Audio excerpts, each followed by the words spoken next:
안녕하세요. 올킬입니다. 고배당 당첨 인증합니다. 함께하신 분들도 모두 축하드리고요. 스포츠 정보 공유방에서 무료로 공유해드리니 같이 먹읍시다. 아래 고정 댓글로 편하게 말 걸어주세요. 홈팀 크레모네세의 시작은 그야말로 충격이었다.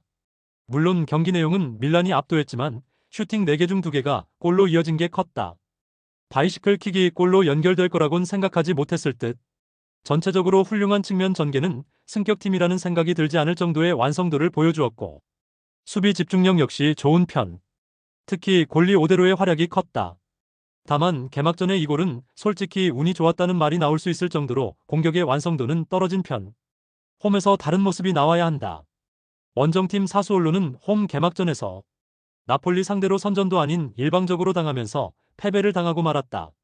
차라리 이골로 그친 게 다행일 정도. 역습 찬스에서 몇 번 기회를 만들긴 했지만 결정력도 좋지 않았고 만들어가는 과정도 어설펐다. 일단 중원의 압박을 회피하면 나름 경쟁력은 있을 듯. 하지만 수비 쪽에서 박스 근처에 파울이 많다는 점은 세트피스 위기를 자주 자초한다는 이야기다. 개막전에선 이스마엘 코네의 경고 누적 퇴장으로 후반이 상당히 힘들어졌는데 그러한 문제를 고쳐야 한다. 그런데 이런 팀이 4-3-3을 쓰는 건 조금 무리가 아닐까?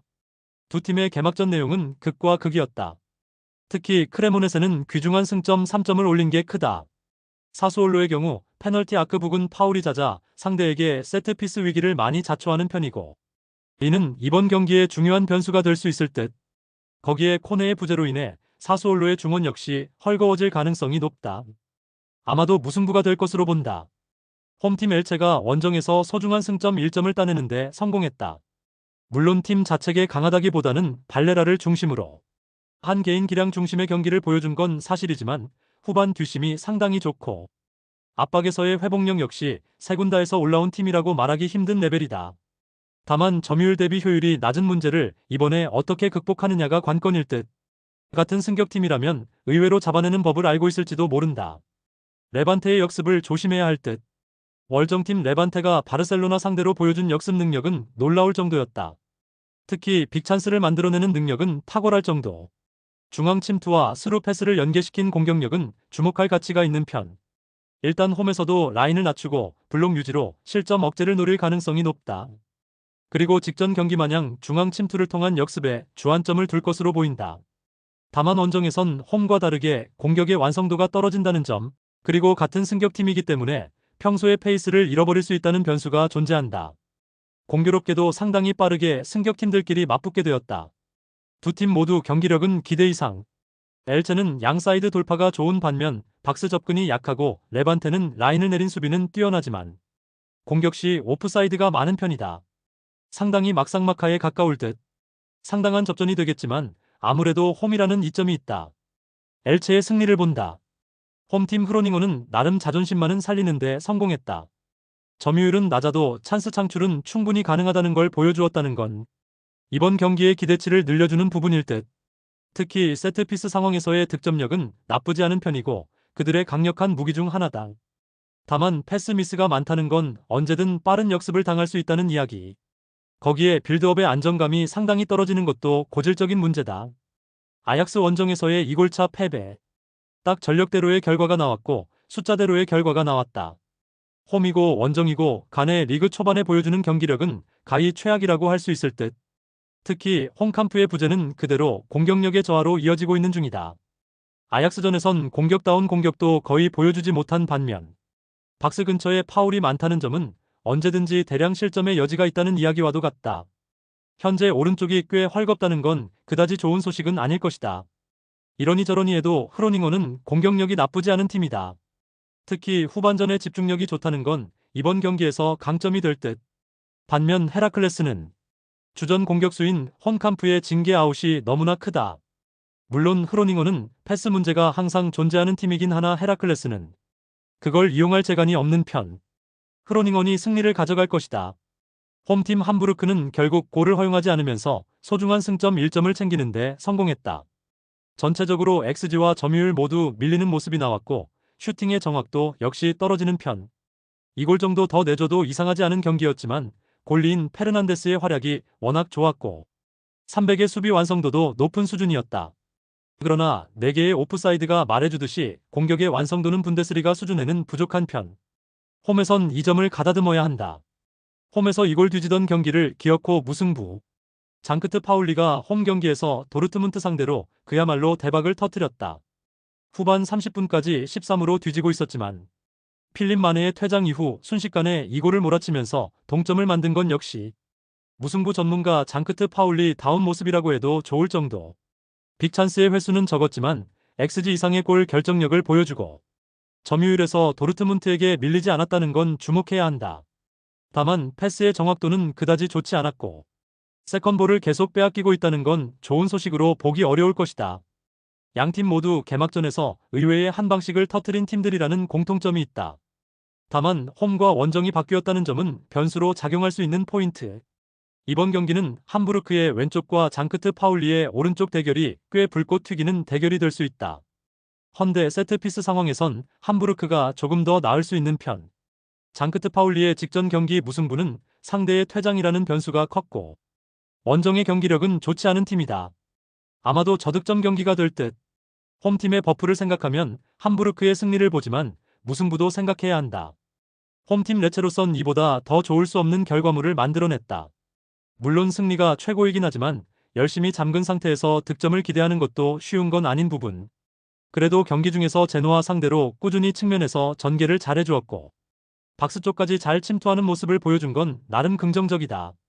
그리고 수비 집중력은 상당히 칭찬받아야 할 듯. 이 부분을 홈까지 이어가느냐가 관건이다. 하지만 많은 크로스 횟수에도 불구하고 정작 생산력은 완벽히 꽝이었고 주포 크르스토비치의 이탈로 인해 득점력 문제가 생길 수 있다. 원정팀 밀란의 시작은 이보다 더 나쁠 수 없었다. 점유율과 슈팅수에서 한참 우위를 차지했음에도 불구하고 크레모네스의 골문 상대로 다득점을 하지 못한 건 크게 반성해야 하는 부분. 일단 전진 패스 성공률이 상당히 높다는 건 중원 장악력 자체는 나쁘지 않다는 이야기다. 이번 경기도 이 점에 승부를 걸 여지가 많은 편.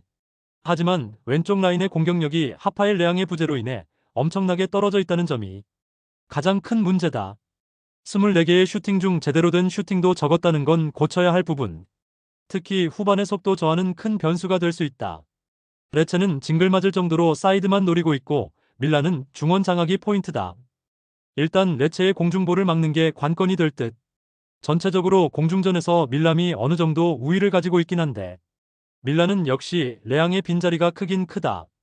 그러나 두 팀의 가장 큰 차이는 역시 골 결정력이다. 밀란이 승리를 가져갈 것이다. 르하브르 원정에서의 기분 좋은 승리. 전체적으로 밀리는 인상이 강한 경기였지만 XG 이상의 골 결정력을 보여주면서 1골차 승리를 거두었다. 전체적으로 미드필드 싸움에선 상당히 밀리는 양상이었고 점유율 역시 57대 43으로 좋지 않았던 게 현실. 철저하게 수비적으로 나간 게 주요했다고 할 수 있다. 지난 홈 경기에선 점유율에서 상당한 우위를 보여주었기에 완전히 다른 모습이 나올 가능성이 높은 편. 특히 측면을 장악할 수 있느냐가 중요할 것이다. 결정력 문제가 이전 경기에서 어느 정도 해결된 건 반가운 소식일지도 모른다.